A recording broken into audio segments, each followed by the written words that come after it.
Welcome to a new session of KCC tutorials. तर मुलांनो, आपला आजचा टॉपिक आहे इयत्ता 6वीचा इतिहासाचा पहिला पाठ, भारतीय उपखंड आणि इतिहास.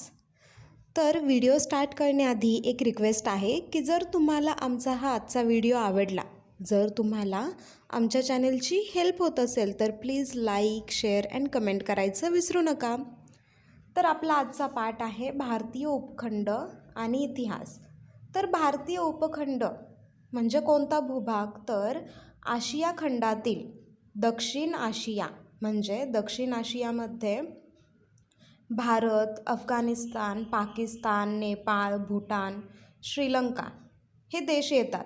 तर या भूभागामध्ये भारताचा जो विस्तार झाला आहे, भारताचं जे महत्त्व आहे, तर ते लक्षात घेऊन या दक्षिण आशिया या भूभागाला काय म्हटलं जातं? तर भारतीय उपखंड असं म्हटलं जातं. तर या लेसनमध्ये आपण भारतीय उपखंडांविषयी माहिती घेणार आहे आणि भारताचा इतिहाससुद्धा पाहणार आहोत. तर या लेसनमध्ये आपण कोणते पॉईंट पाहणार आहोत?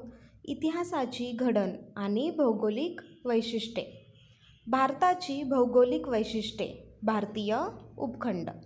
तर पहिला पॉईंट आहे इतिहासाची घडण आणि भौगोलिक वैशिष्ट्ये. तर इतिहासाची घडण कशी झाली, इतिहास कसा घडला आणि भौगोलिक स्थितीवर तो कसा अवलंबून होता, तर त्या इतिहासाची भौगोलिक वैशिष्ट्ये काय होती ते आपण या पाठामध्ये, या पॉईंटमध्ये पाहणार आहोत. इयत्ता 5वीत आपण मानव आणि त्याच्या सभोवतालचा परिसर यांचा परस्परांशी कसा घनिष्ठ संबंध असतो हे विस्ताराने पाहिले. तर इयत्ता 5वीमध्ये आपण जे लेसन्स पाहिले त्याच्यामध्ये आदिमानव म्हणजे काय? तर अश्मयुगीन जी संस्कृती होती तिथून माणूस शेती कसा करायला शिकला. आधी शिकार करायचा, मग शेती करायचा. तर हे कशावरती अवलंबून होतं? तर त्याच्या भोवतालच्या परिसरावरती ते अवलंबून होतं, म्हणजेच की भौगोलिक परिस्थितीवर. तर भौगोलिक परिस्थिती आणि इतिहास यांचा एकमेकांशी कसा संबंध आहे, माणसाचा आणि भोवतालच्या परिसराचा एकमेकांशी कसा संबंध आहे ते आपण पाहिलं होतं. आदिमानवाच्या जीवनमानातील आणि तंत्रज्ञानातील बदल त्याच्या परिसरातील बदलांशी कसे जोडलेले होते हे पाहिलं. अश्मयुगीन संस्कृती ते नदीकाठच्या कृषीप्रधान संस्कृती हा मानवी संस्कृतीच्या इतिहासाचा प्रवास कसा घडला याचा आपण आढावा घेतला. तर आदिमानवाच्या जीवनमानातील आणि तंत्रज्ञानातील बदल हे परिसराशी कसे संबंधित आहे ते सुद्धा आपण पाहिलं. जसं की आपण पाहिलं की आदिमानव आधी काय करायचा? शिकार करायचा, कारण जंगलामध्ये तो कंदमुळे आणि शिकार करून जगत होता. त्यानंतर त्याला जसजसं कळू लागलं की या जमिनीमधून आपण शेती करू शकतो, पीक काढू शकतो, तर त्याने कृषी तंत्रज्ञान विकसित केलं. म्हणजे काय? तर तो शेती करू लागला, शेतीची अवजारं बनवू लागला. तर हे आसपासच्या परिसरातील बदलांशी निगडीत होतं, कारण त्याला जर जमीन सुपीक मिळाली तरच तिथे तो शेती करू शकतो, हे सुद्धा त्याला त्याच्यामुळेच समजलं.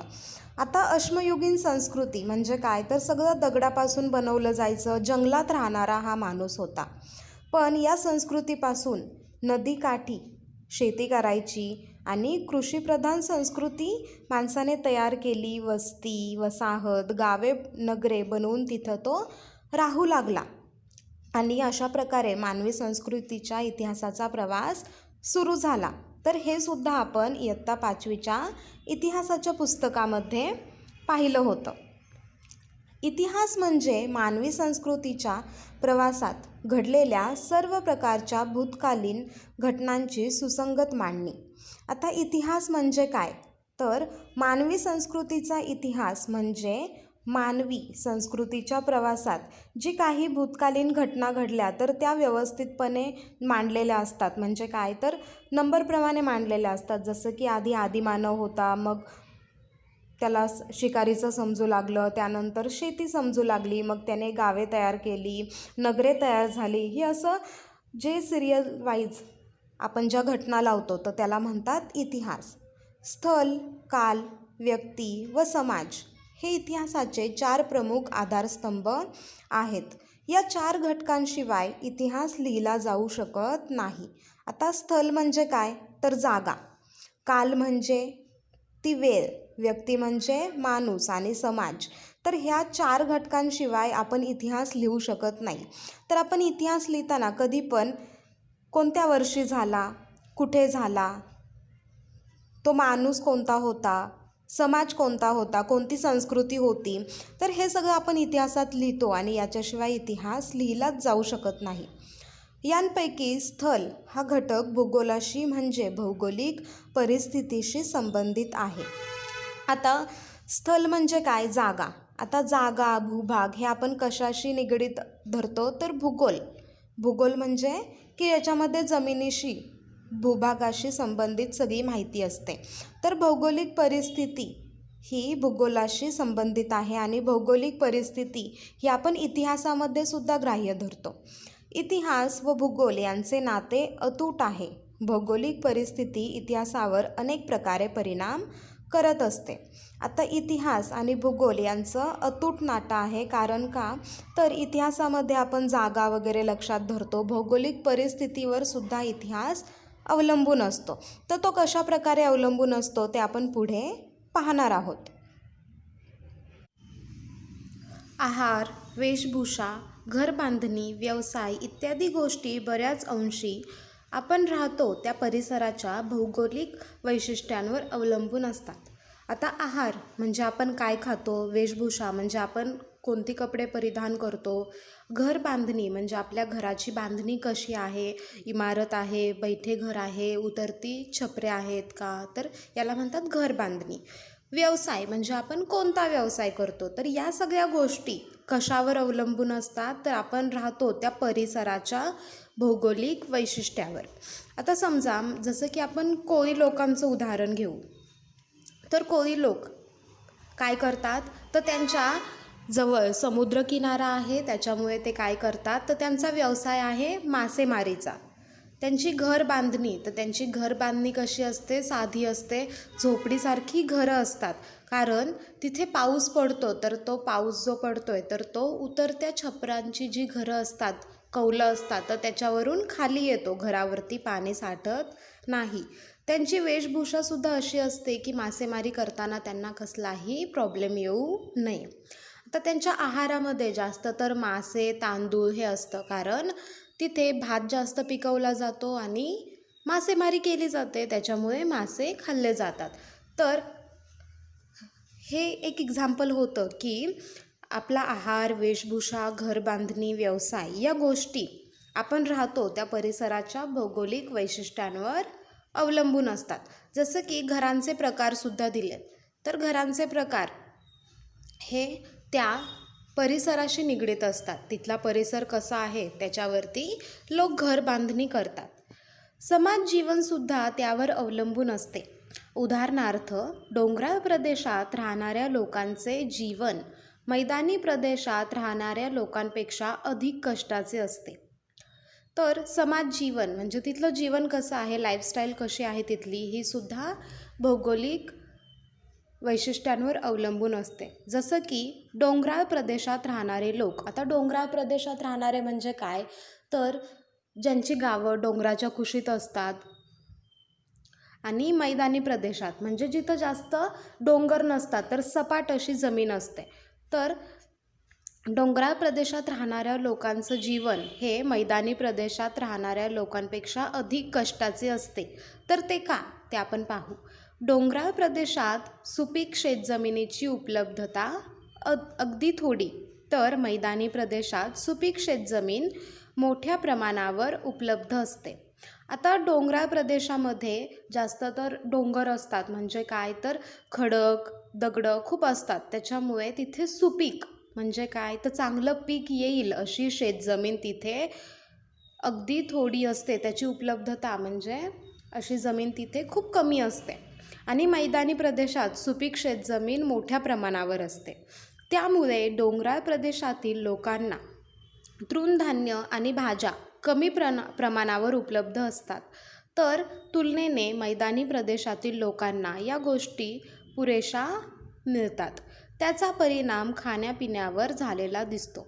आता डोंगराळ प्रदेशात शेतजमीन सुपीक नसल्यामुळे तृणधान्य, आता तृणधान्य म्हणजे कोणते, तर बाजरी, तांदूळ, गहू, तर याला तृणधान्य म्हणतात. तर असे धान्य ज्यांना कणस, ओंब्या, लोंब्या आलेल्या असतात ना, तर त्या धान्यांना तृणधान्य म्हणतात. आणि भाज्या या काय केल्या जातात, तर त्या जमिनीमध्ये जास्त पिकत नाही, त्याच्यामुळे डोंगराळ प्रदेशातील लोकांना भाज्या, तृणधान्य मिळत नाही. तर मैदानी प्रदेशातील लोकांना ह्या गोष्टी जास्त मिळतात, कारण त्यांची सुपीक जमीन असते. आता या सगळ्याचा परिणाम त्यांच्या खाण्यापिण्यावर होतो. डोंगराळ प्रदेशातील लोकांना तृणधान्य आणि भाज्या मिळत नाहीत. डोंगराळ प्रदेशात राहणाऱ्या लोकांना अन्नासाठी शिकारीवर आणि जंगलातून गोळा केलेल्या पदार्थांवर अधिक अवलंबून राहावे लागते. अशाच पद्धतीने डोंगराळ प्रदेशात राहणाऱ्या आणि मैदानी प्रदेशात राहणाऱ्या लोकांच्या जीवनपद्धतीतील इतर गोष्टींमध्येही फरक आढळतो. आता डोंगराळ प्रदेशातील लोकांना जर तृणधान्य, भाज्या मिळत नाही आहेत, तर ते कशावर अवलंबून असतात, तर डोंगर आहे, जंगल असणार, जंगलातील प्राणी त्यांच्या शिकारीवर, शिवाय जंगलातील ज्या वनस्पती आहेत त्यातून मिळणारे फळं किंवा काही अन्न मिळेल तर त्याच्यावर त्यांना अवलंबून राहावं लागतं. आता डोंगराळ प्रदेशातील राहणाऱ्या लोकांमध्ये आणि मैदानी प्रदेशातील राहणाऱ्या लोकांमध्ये त्यांच्या जीवनपद्धतीमध्ये काय फरक आहे तो आपण पाहिला, तर असा खूप फरक या लोकांमध्ये आढळून येतो, कारण त्यांची भौगोलिक वैशिष्ट्ये वेगळी आहेत. जसं की डोंगराळ प्रदेश आणि मैदानी प्रदेश, तर हे काय आहे, त्यांचं भौगोलिक स्थान वेगळं आहे. डोंगराळ म्हणजे डोंगर असणारे आणि मैदानी प्रदेश म्हणजे एकदम सपाट प्रदेश असणारे. आता डोंगराळ प्रदेशामध्ये सुपीक जमीन नसणारे, कमी असणारे, परंतु मैदानी प्रदेशामध्ये सुपीक जमीन अधिक प्रमाणात असणारे. म्हणजे भौगोलिक दृष्टिकोनातून जर काही या गोष्टी बदलल्या, जर भौगोलिक वैशिष्ट्ये बदलली, तर लोकांची जीवनपद्धतीसुद्धा बदलते. आपण राहतो त्या प्रदेशातील हवामान, पर्जन्यमान, शेतीतून मिळणारे पीक, वनस्पती आणि प्राणी इत्यादी गोष्टी आपल्या जगण्याची साधने असतात. त्यांच्या आधारानेच त्या प्रदेशातील जीवनपद्धती आणि संस्कृती विकसित होत जाते. आता आपण राहतो त्या प्रदेशातील हवामान कसं आहे, जसं की खूप थंडी आहे, दमट हवामान आहे. पर्जन्यमान म्हणजे पाऊस किती पडतो. शेतीतून मिळणारे पीक कोणते आहे, तिथे कोणती वनस्पती, कोणते प्राणी जास्त असतात. तर या सगळ्या गोष्टींमुळे काय होतात, तर या सगळ्या गोष्टींवर आपली जगण्याची साधने अवलंबून असतात. जसं की त्या प्रदेशातील हवामान जसं आहे, तर त्या हवामानाप्रमाणे आपल्याला शेती करावी लागते. तिथे पावसाळा खूप असेल, म्हणजे पावसाळ्यामध्ये खूप पाऊस पडतो, पर्जन्यमान चांगलं आहे तिथलं, तर काय होतं, शेतीलासुद्धा आधार मिळतो आणि पाण्यामुळे आपली जीवनपद्धतीसुद्धा उजाळून निघते. आता शेतीतून मिळणारे पीक, जर शेतीमधून चांगली पिकं मिळतात, तृणधान्य, कडधान्य, भाजीपाला सगळं काही मिळत असेल, तर ती जी जीवनपद्धती आहे ती काय होईल, कृषीप्रधान होईल. आता तिथे वनस्पती कोणत्या आहेत, जसं की काही वनस्पती असतात त्यांच्यापासून आपण उद्योग व्यवसाय करू शकतो. जसं की जर तिथे औषधी वनस्पती असतील, तर तिथे औषधी वनस्पतींपासून औषधे बनवण्याचा व्यवसाय सुरू होऊ शकतो. जर चांगली लाकडं, जसं की सागवानाची लाकड असेल किंवा चंदनाची लाकूड असेल, तर या सगळ्या गोष्टी जर त्या वनस्पतींपासून मिळत असेल, तर अजून एखादा उद्योग सुरू होऊ शकतो. तिथे कोणते प्राणी आहेत, आता जंगली प्राणी असतील तर तो काय असणार आहे, तर जंगलाचा भाग असणार आहे. किंवा पाळीव प्राणी जास्त तिथे पाळले जातात, तर त्याने काय होतं, शेतकऱ्याला मदत होते. तसेच काही प्राण्यांच्या कातड्यापासून सुद्धा काही गोष्टी तयार केल्या जातात. तर याच्यामुळे त्या प्रदेशातील लोकांची जीवनपद्धतीसुद्धा सुधारते आणि त्यांची संस्कृती विकसित होत जाते. हळूहळू शेतीकडून उद्योगाकडे वळू लागतात ते, आणि त्यांची संस्कृतीचा त्यांच्या विकास होऊ लागतो. जगण्याच्या साधनांची मुबलकता जिथे असेल तिथे मानवी समाज दीर्घकाळ वस्ती करतो. आता जगण्याच्या साधनांची मुबलकता म्हणजे कोणती, जगण्याची साधने कोणती, आता तर एकतर आपल्याला जगण्यासाठी अन्न, वस्त्र, निवारा लागतो. पण अन्न म्हणजे काय, तर एकतर शेतजमीन चांगली हवी. वस्त्र म्हणजे काय, तर तिथं वनस्पती हव्यात वस्त्र तयार करण्यासाठीच्या. निवारा, आता जर तिथला हवामान पर्जन्यमान चांगलं नसेल तर निवारासुद्धा काय कामाचा. म्हणजे या सगळ्या गोष्टी. मुबलकता म्हणजे काय, मुबलक म्हणजे मोठ्या प्रमाणावर उपलब्ध असतील तर तिथे समाज दीर्घकाळ म्हणजे खूप काळ वस्ती करून राहतो. आता एखादा प्रदेश आहे जिथे सगळ्या वस्तू चांगल्या आहेत, तिथे शेती चांगली होतीये, पाऊस चांगला पडतोय, हवामान चांगलं आहे, तिथे जंगली प्राण्यांचा काही त्रास नाही आहे, तर अशा ठिकाणी लोक जास्त काळ वस्ती करून राहू शकतात. कालांतराने या वस्त्यांचे ग्राम वसाहती आणि नगरे यात रूपांतर होते. आता आज वस्ती आहे, पण थोड्या दिवसांनी लोकांना कळलं की इथे खूप चांगलं आपल्याला सुटेबल असं हवामान आहे, सगळ्या काही चांगल्या गोष्टी आहेत, तर अजून लोक तिथे येणार. आणि ग्राम वसाहत म्हणजे काय, तर गावात ज्या वसाहती असतात, ग्राम म्हणजे गाव, तर ते वसाहती तयार होणार आणि त्यांची पुन्हा नगरे म्हणजे काय, तर शहर तयार होणार.